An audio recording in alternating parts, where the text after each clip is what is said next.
अस्सलाम वालेकुम। अज ही फिर चंद शेर शायर है ने साडे वही साबर अली साबर वो लिखते हैं कि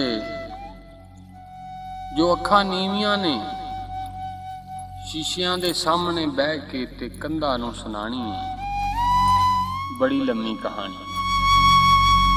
मेरा मतलब कि पलका मुड़ जम्मी लूनियां बर्फां दी जेड़ी तय पुरानी है बड़ी लम्मी कहानी।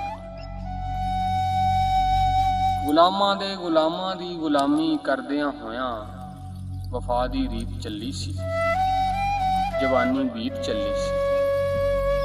किसे जुगनू ने दस्या है हनेरा नाल नहीं जम्मिया,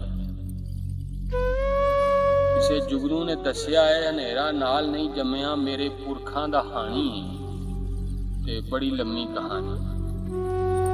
जे होरां वांग साबर भी तेरे कुन कुन ते कन धरदा जबर नूं जेर ना करदा। जे होरां वांग साबर भी तेरे कुन कुन ते कन धरदा जबर नूं जेर ना करदा। ये वखरी गल है कि तेरे आदम तो पहलां दी भी मैं कोई रमज जानी बड़ी लम्मी कहानी।